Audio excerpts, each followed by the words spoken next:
प्रधानमंत्री नरेंद्र मोदी व्यथित हैं, उनका मन दुखी है। वे दुखी हैं लोगों के उस आचरण से जो लगातार अपील के बाद भी बदल नहीं रहा। अपने इसी दुख का जिक्र प्रधानमंत्री मोदी ने मन की बात कार्यक्रम में भी किया। पीएम मोदी ने मन की बात के 89वें कार्यक्रम से देश की जनता को संबोधित किया। इस दौरान कई बातों पर उन्होंने प्रकाश डाला, बहुत सी बातें साझा की। इसी दौरान उन्होंने केदारनाथ धाम की यात्रा का भी जिक्र किया। पीएम मोदी ने कहा कि केदारनाथ यात्रा में कुछ लोगों की ओर से गंदगी मचाए जाने से वे बेहद दुखी हैं। प्रधानमंत्री नरेंद्र मोदी ने मन की बात कार्यक्रम को संबोधित करते हुए कहा कि कुछ लोग अपनी आदत को नहीं बदल पा रहे। उनकी गलत आदतों की वजह से दूसरे लोगों को परेशान होना पड़ता है। उन्होंने कहा कि कुछ लोग केदारनाथ यात्रा जैसे पवित्र स्थलों के आसपास भी गंदगी फैलाने से बाज नहीं आ रहे हैं। उनकी वजह से दूसरे श्रद्धालु दुखी होते हैं। उन्होंने बताया कि कई लोगों ने वहां पर कचरे के ढेर के फोटो भी सोशल मीडिया पर शेयर किए हैं। पीएम ने कहा कि हम पवित्र यात्राओं पर जाएं, वहां पर हमें जगह जगह गंदगी के ढेर लगे दिखें। ये बात ठीक नहीं है। हालांकि पीएम मोदी ने इस दौरान ऐसे श्रद्धालुओं का भी जिक्र किया जो केदारनाथ दर्शन और पूजा के साथ साथ वहां पर स्वच्छता का बीड़ा भी उठा रहे हैं। पीएम ने कहा कि ऐसे लोगों से बाकी श्रद्धालुओं को भी प्रेरणा लेनी चाहिए। प्रधानमंत्री मोदी ने कहा कि पवित्र स्थलों पर सेवा के बिना तीर्थ यात्रा अधूरी रहती है। ऐसे में उन्होंने लोगों से अपील की कि वे जब भी किसी तीर्थ यात्रा पर जाएं, उसकी गरिमा को बनाकर रखें। हमें कभी भी स्वच्छता और वातावरण की पवित्रता को भुलाना नहीं चाहिए। पीएम ने कहा कि ऐसे में नागरिकों को स्वच्छता के मूल मंत्र को भी याद रखना चाहिए। अपने संबोधन के दौरान पीएम मोदी ने उत्तराखंड के रुद्रप्रयाग निवासी मनोज बेंजवाल का भी जिक्र किया। मनोज बेंजवाल अपने दम पर चारधाम यात्रा में शुचिता और स्वच्छता का कार्यक्रम चला रहे हैं। साथ ही लोगों को इसके प्रति जागरूक करने का भी काम कर रहे हैं। ये काम वे पिछले 25 सालों से करते आ रहे हैं। वे चारधाम यात्रा को पूरी तरह से प्लास्टिक मुक्त करने की मुहिम से जुड़े हुए हैं। उनका जुनून ऐसा है कि उनके साथ बहुत से और लोग जुड़ चुके हैं। जमीयत उलमाए हिंद के सम्मेलन के दूसरे दिन ज्ञानवापी मथुरा विवाद से लेकर कॉमन सिविल कोड पर प्रस्ताव पास किए गए हैं। जमीयत उलमाए हिंद ने अपने प्रस्ताव में सरकार और सियासी दलों को नसीहत दी है कि अतीत के गड़े मुर्दों को उखाड़ने से बचना चाहिए।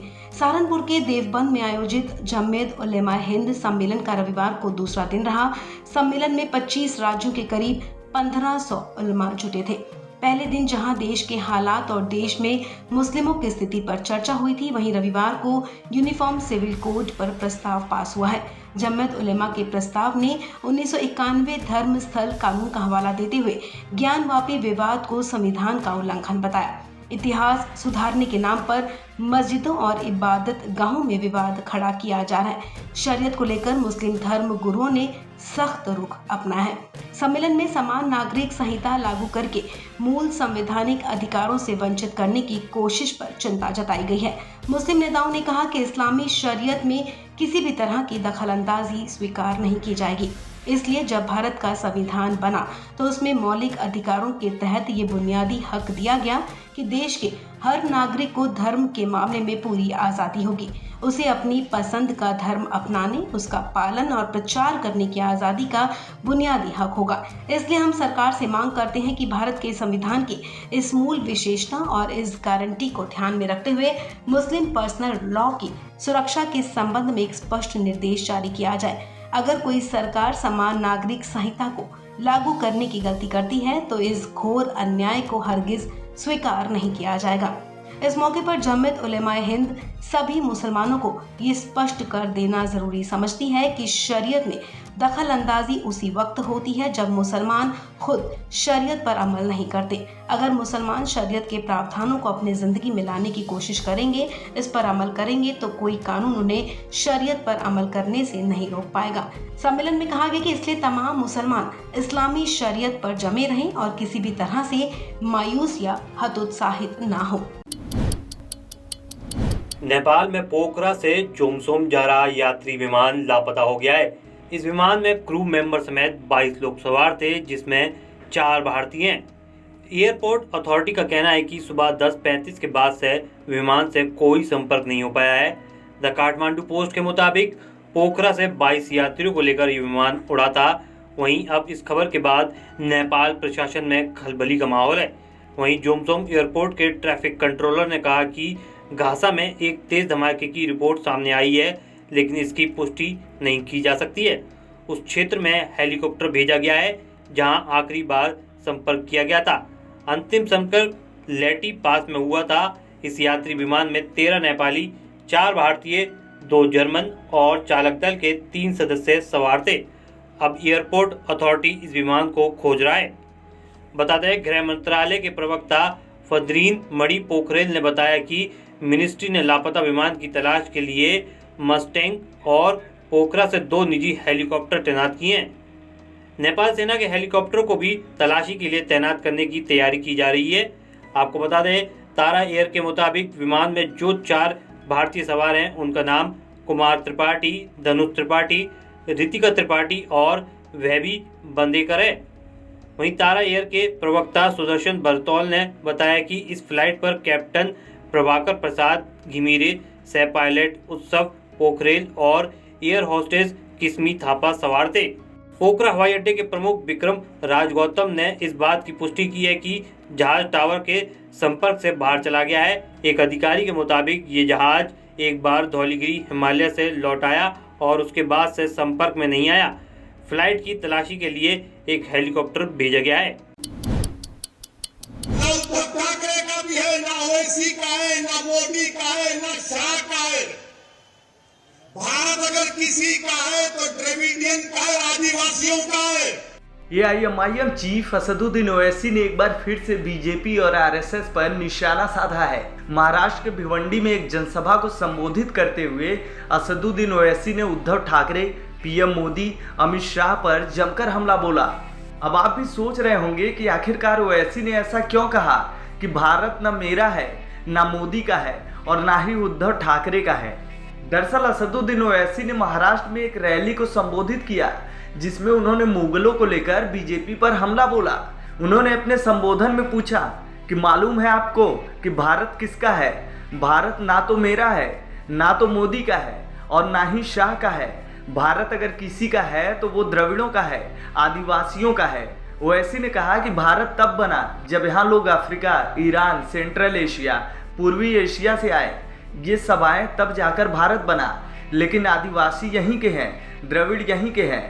आर्य 4000 साल पहले यहाँ आए थे। अब भारत किसका है मालूम आपको? मेरा भी नहीं है भारत। ना उद्धव ठाकरे का भी है, ना ओवैसी का है, ना मोदी का है, ना शाह का है। भारत अगर किसी का है तो द्रविडियन का है, आदिवासियों का है। द्रविडियन और आदिवासियों का है। मीडिया वालों, तुमको मसाला दे रहा हूं, मगर याद रखो अगर तुम चलाओगे तो फंस जाओगे।